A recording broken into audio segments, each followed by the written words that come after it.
Some clients claim that my advice I give them doesn't work for their business. And since I build businesses, create marketing strategies, and help people grow their businesses, those are serious accusations. So I decided to do what any wise teacher would do. I tested my teachings on myself. They said you need money to start a business. Not true. I made and pre-sold my fantasy cards, earning $4,000 without any upfront cost. In this video, I'm going to give you a step-by-step blueprint how to build your profitable online business. And to do this, we'll cover those 3 steps. First, validating your idea. Second, testing your business model. And third, optimizing and scaling for the future. And of course, to bring those steps to life, I'll share with you my personal journey of creating Spell.ink Fantasy Cards, a product born from a passion for tabletop RPGs. Step 1, validate your idea. First thing first, we need to make sure our business idea has legs. And how to do that? Identify your passion and skill. Start by choosing a business idea that aligns with your interest and expertise. Trust me, this will keep you going in the moments where your motivation is lost or where you get some obstacles on the way. For me, it was combining my passion and love for fantasy games with my graphic design skills. And as a big fan of Dungeons & Dragons, I noticed a major problem there. Preparing for each game session took about 3 hours to do, and that's a long time for preparation. So of course, I wanted to streamline this process. But what if you are not sure what problem do you want to solve? Start by identifying the frustrating things your target audience or target client may have. To do that, I used Google Trends, YouTube search, and I searched for terms like Dungeons & Dragons add-ons or different kind of packages that goes to Dungeons & Dragons to look for people that are interested in those kind of things. And of course, right after that,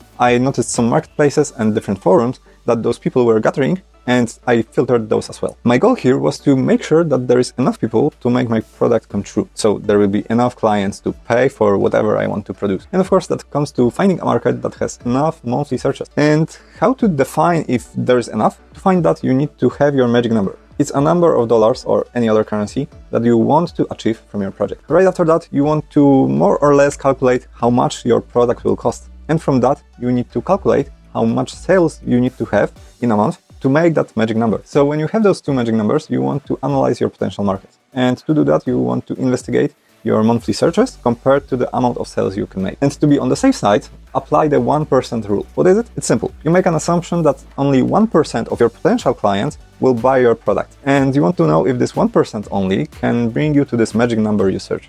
Ideally, you want to be in a market that is stable or growing in the number of searches.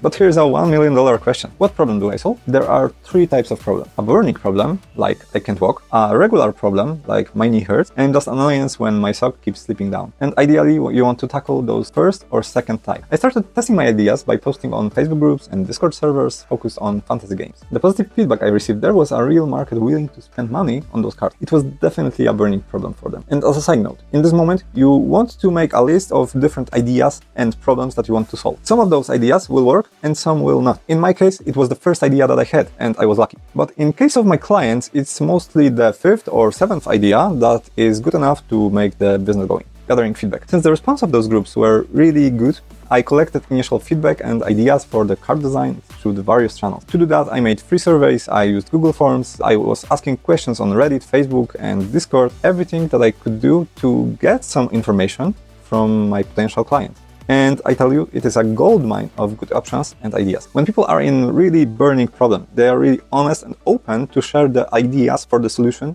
they want to see. So don't hesitate to ask. People genuinely enjoy sharing their ideas, and it's a win-win solution. And they get a hope that you will provide the solution they need. Step number 2, test your business model. Great, now we've validated our idea. It's a time to make some money. And how to do it?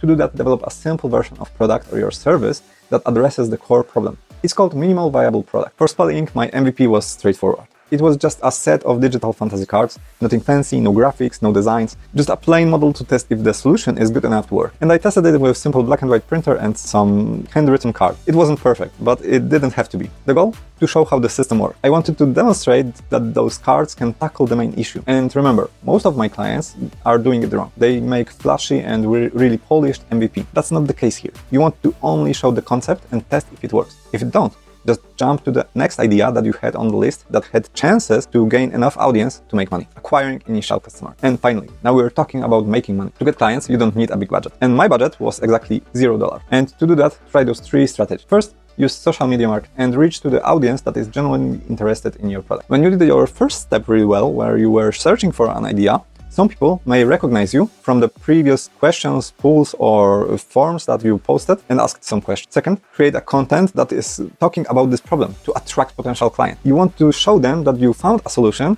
and you are working actively to make it come true. And third step, use your already existing network. Friends, family, people you may know, and other places that you have known through this journey so far. And for me, I tapped into Facebook groups and Discord servers. And once again, I didn't spend a single penny, but I already had a great connection with my audience. I was talking to them for past 2 weeks, day by day, establishing this concept and this idea that they want to see. They knew me and saw my passion to tabletop games and were excited about the things I had to offer. We'd chat and shared ideas and connected through those online spaces before. So I wasn't a stranger. I was someone from their community who was doing a really good job to make this community alive and bringing something fresh to the table. Thanks to those initial trust that I built, it was easy to sell to those first clients. But what was the offer? Generating initial revenue. I knew that investing in my product is a huge bet on whether I can succeed on this or this money go to waste. My clients didn't know if I can handle the production, the fulfillment, and other logistics. So I decided to offer 2 things. First off, I gave them a nice discount compared to the final product price. That way, I still had enough income to cover the production costs and earn some initial funding. But in the same time, the price was only 60% of the final price of this product. Second thing, a chance to shape the product. I invited them to get hands-on with the product development. Pretty cool, right? We had online meetups where we brainstormed the ideas to make this product even better. For me, it was a goldmine of ideas, and my clients really liked this situation. It was a win-win deal. My early birds got to mold the product to fit their needs. Thanks to them, I got to learn exactly what they wanted from me in this product. It was like having a real-time test run while still developing it. And the result, a product that was way better than anything I could have come up with by myself. Through the first month, I've made my first $1,500 in the process. But as you see, it is far from $4,000 that I ended up with, right? To get to that, we need to make few simple steps. Step number 3, optimize and scale. Now that we've got some traction, it's time to take things into next level. After the initial success, I took next steps to streamline the sale. I built an online store for Spell.ink and used customer feedback to keep improving it. Now here's key insight I had. I focused on what my customer actually needed, rather than building complex system upfront.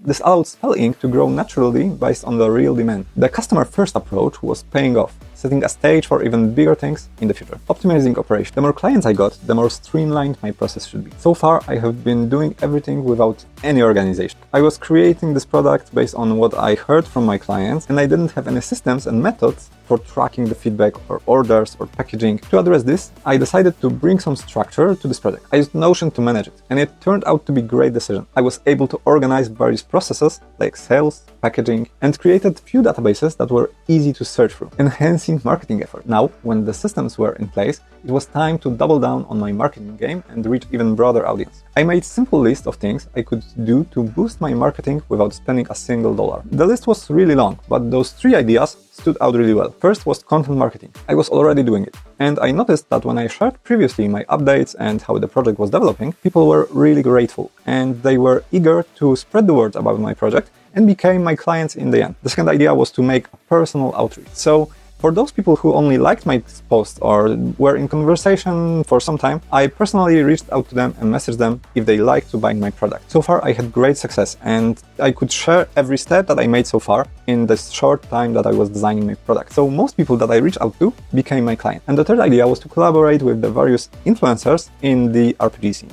The idea was simple. Through them, I could reach even broader audience, and I could share with them the income that I will make from every sale. As I started implementing this plan, I focused mainly on Facebook page activities and Discord servers. Later, I created a newsletter where I could directly contact people that are interested in this project. In that newsletter, I offered short guides and how-to tutorials, and of course, I shared pre-made adventures and session preparation that my clients needed, so they could see my cards in action. And this convinced about 30% of people that were already subscribed to my newsletter. I met them while I was designing the product in previous weeks when I was asking questions through the forums and surveys and whatnot. The smaller influencers were really happy to help. And they even introduced me to the bigger influencers so I could reach the larger audience. To keep the momentum going, I posted daily on every channel that I had. I posted often about the development and what is happening on the backstage, and of course I was posting also free stuff that someone could use to see those cards in action. This kept my audience engaged and excited for the product to come. And in the same time, day by day, they've seen the product growing that they already invested in. With that, I started to building a community around my brand. And I did that not only to attract new customers. My goal was also to boost loyalty within my community. it, increasing revenue stream. The entire production period for Spell.ink Cards was around 3 months. The $1,500 I earned from the first customers came in about a month, even before the graphic design or any fancy add-ons that I did later on. I knew that in the coming months, interest would continue to grow. Initial customers were recommending those cards to others, so I had a reliable source of new clients every month. This gave me a confidence that I could invest a bit more in this project. By the end of the sales period, I reached $4,000 in revenue. So if you find this video helpful, leave me a like. Thanks to that, I will know if the video was interesting for you. And of course, in the next video, I will share even more tips to help you grow your business.